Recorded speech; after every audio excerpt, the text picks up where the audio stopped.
So today we're looking at something a lot of people are considering right now, the Apple AirPods Pro 2, specifically the renewed version.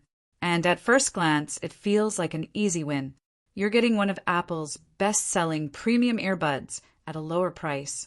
Same design, same ecosystem magic, same feature set, just refurbished. But the real question is whether that discount actually makes sense, or if you're inheriting problems you didn't bargain for.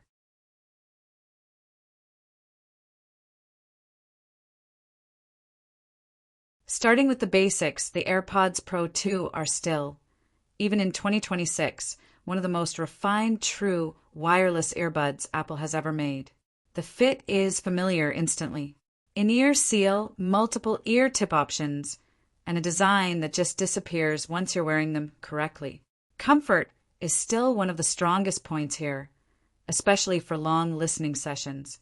Now the headline feature, noise cancellation. Apple's active noise cancellation, powered by the H2 chip, is still extremely competitive. It doesn't just reduce sound, it actively reshapes your environment.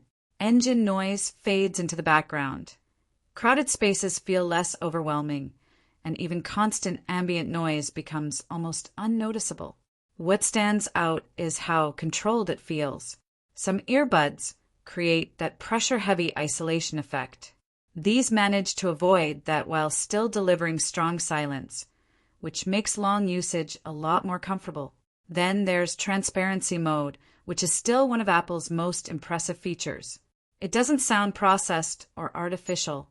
Conversations come through naturally, and it genuinely feels like you're not wearing earbuds at all. Moving into sound quality. The AirPods Pro 2 aren't trying to be studio monitors. They're tuned for everyday use, and that's actually their strength. There's a subtle bass lift, clean vocal clarity, and highs that stay sharp without becoming harsh. For most listeners, this hits a very balanced sweet spot. Whether you're switching between music, podcasts, or videos, everything stays consistent and easy to listen to.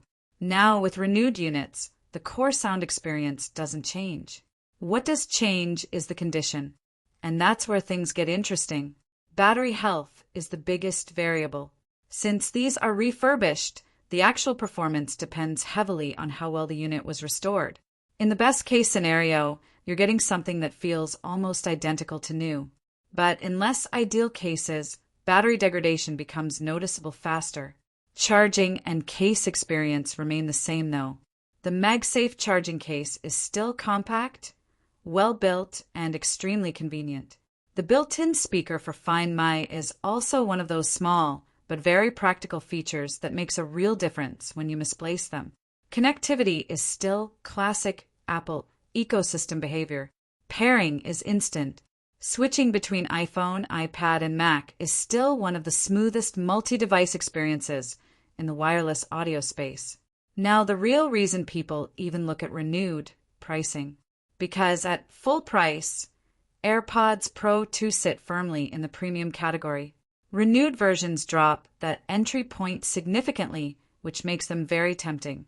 But here's the trade-off. You're no longer just buying a product, you're trusting a process. The refurb quality, battery cycle count, and previous usage all matter. That's where most of the risk lives. If everything is done properly, you're realistically getting around 90 to 95% of the original experience for a noticeably lower cost. But if it isn't, that gap can widen quickly. So the conclusion is pretty simple. The AirPods Pro 2, even in renewed form, still deliver one of the most complete wireless earbud experiences you can get today. Strong ANC, reliable transparency mode, consistent sound, and best-in-class Apple integration all hold up extremely well. But whether it's worth it comes down to trust. Trust in the seller, trust in the refurbishment process, and trust that the unit you receive has been properly handled. If that checks out, this is one of the smarter ways to get premium Apple audio without paying full retail. If not, the new version still exists for a reason. Either way, the product itself doesn't really fall short. It just depends on which version of the experience you end up with. If you want to buy this, please check the link in the description.